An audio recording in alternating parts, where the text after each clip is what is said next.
There's a special kind of fear that comes from being truly alone, when you realize there's no one around to hear you scream. Welcome to Night Encounters. In this video, you will hear 5 terrifying true stories from those who encountered disturbing situations while working the graveyard shift as night security guards. These are allegedly true accounts. Story 1, by Alex. It was late October, just after midnight, when I got a call that something was off at the warehouse I was assigned to. I was 23, working as a security guard in an industrial area on the outskirts of town. The kind of place that felt deserted even when it was packed full of stock.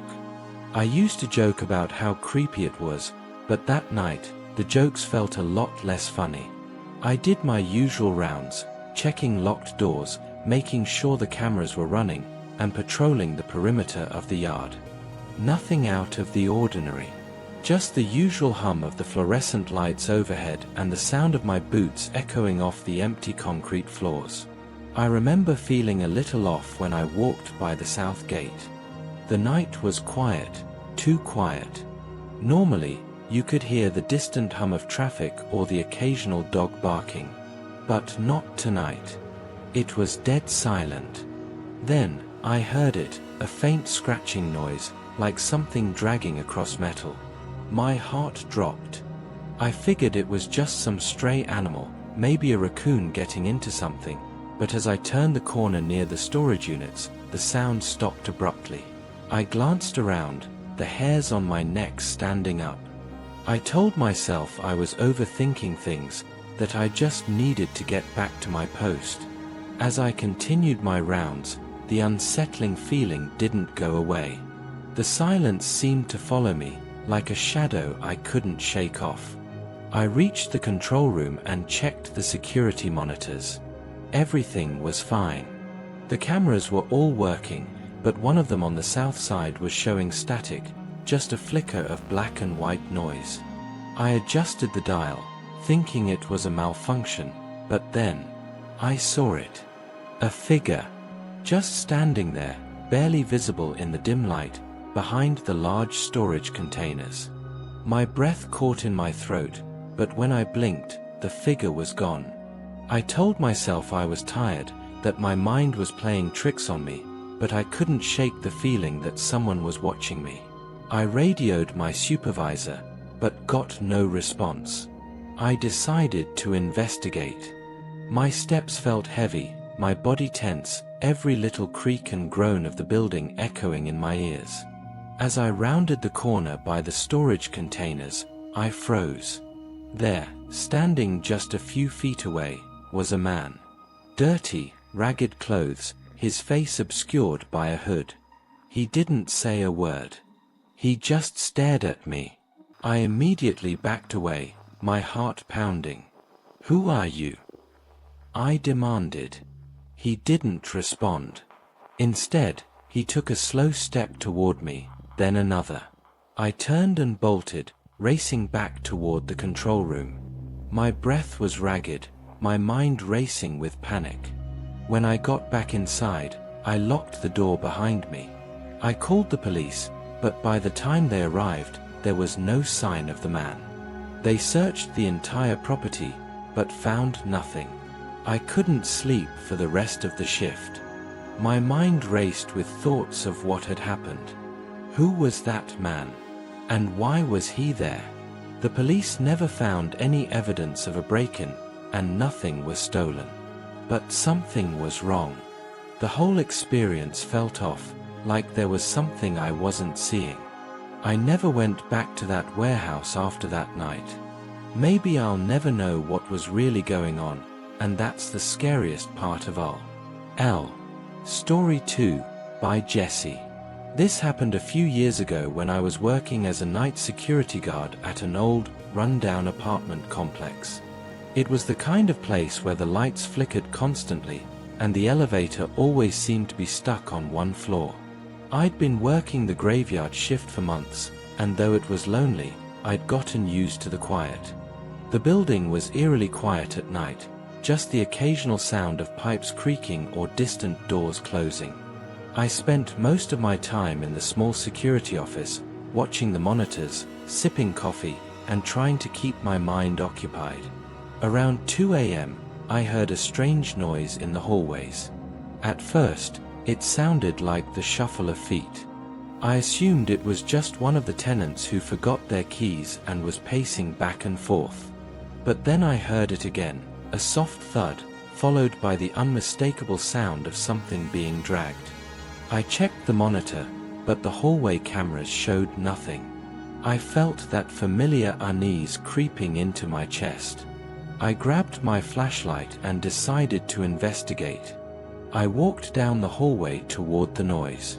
The building felt like it was holding its breath. Everything was dead still. When I rounded the corner near the old storage closet, I saw something strange. A door that was normally locked, one that led to the utility room, was slightly ajar. I don't remember ever seeing that door open before.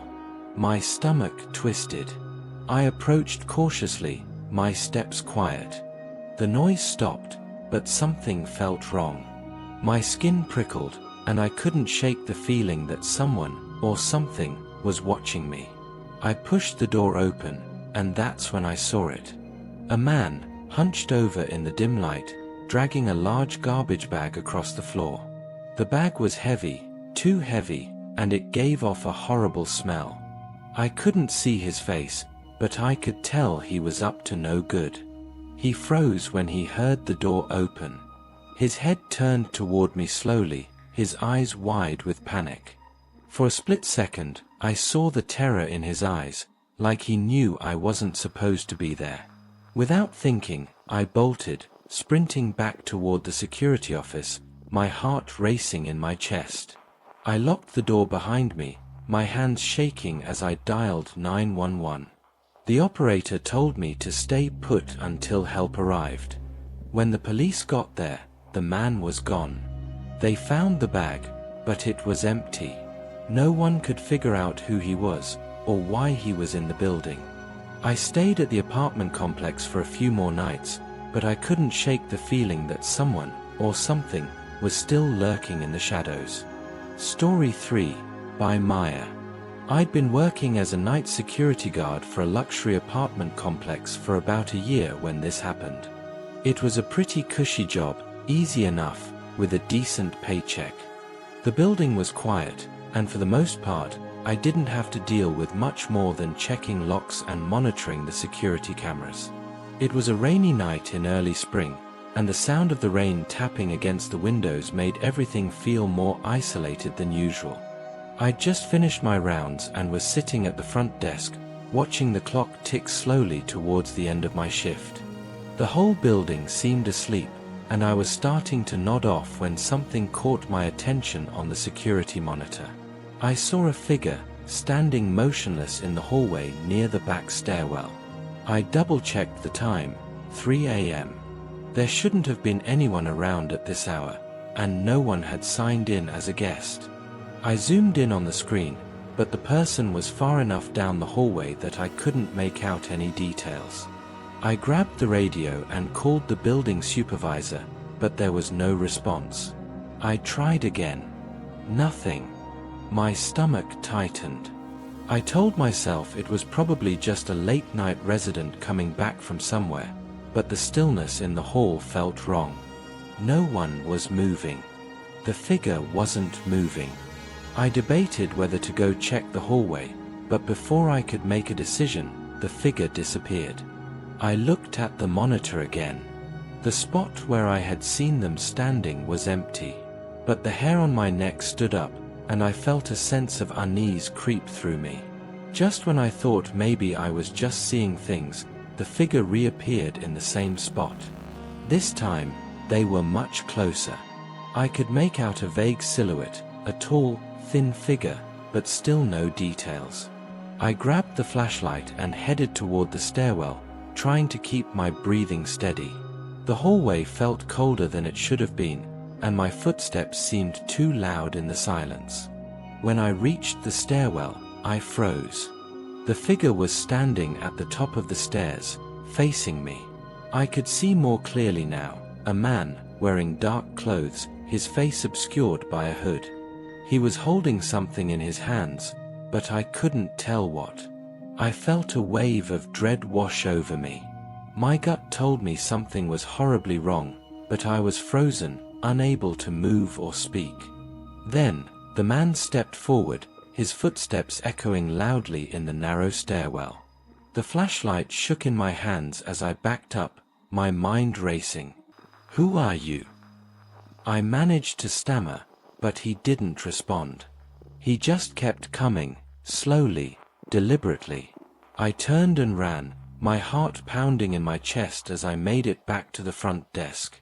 I called the police, but by the time they arrived, the man was gone.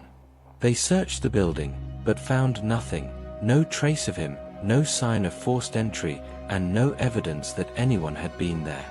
I don't know what he wanted or what he was doing there. The police couldn't figure it out either. It felt like he was just waiting for something, for someone, or maybe for me.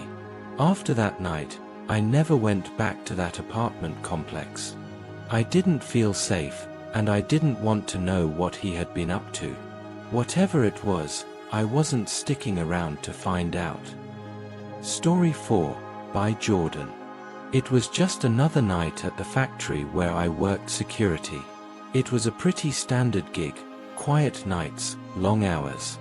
I'd usually patrol the perimeter of the factory every hour and keep an eye on the cameras from the security booth. I remember that night specifically because it was unseasonably cold and the wind howled outside. It was a Saturday, and the factory was closed, so there were no workers around. Just me, alone, in that big, empty building. I didn't mind the solitude, honestly. But tonight, something felt different. I was finishing my patrol when I noticed something strange through one of the side windows. It was hard to make out in the darkness, but I could swear I saw a shadow moving just beyond the security fence. I blinked, thinking it was just my eyes playing tricks on me, but the shadow didn't move like a person. It was too fluid, too quick. It darted behind the corner of the building and vanished. My heart raced. I tried to reason with myself, telling myself it was just a stray animal, but deep down, I knew something wasn't right. I decided to go check it out. As I approached the side of the building, I felt that unsettling sensation of being watched. The wind had picked up, and the sound of it howling through the factory's metal beams made everything seem even eerier. I shone my flashlight into the dark corners of the building, but there was nothing. No sign of anyone. I turned to head back to the booth, but then I heard something, footsteps, soft but distinct, behind me. I spun around, shining the flashlight, but there was no one there. I dismissed it at first, probably just the wind, I thought, but as I walked back toward the security booth, the footsteps followed me, always a few steps behind. I quickened my pace, my stomach twisting with unease. When I reached the booth and locked the door behind me, I could hear the footsteps stop. I let out a breath I didn't realize I was holding. But just then, I heard a knock on the booth window. I jerked my head toward the glass.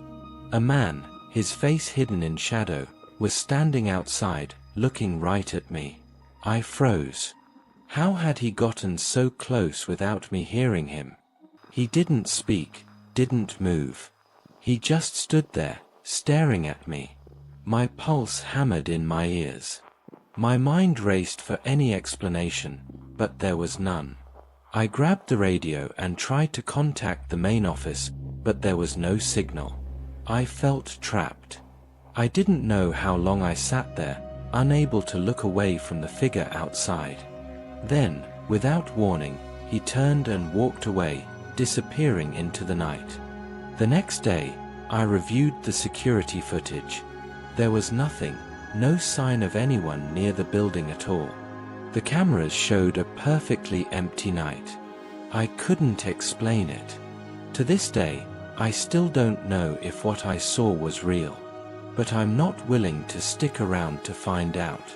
I never went back to that shift. Maybe I'm just paranoid, but whatever it was, whether a person or something else, I don't want to risk finding out. Story 5, by Liam.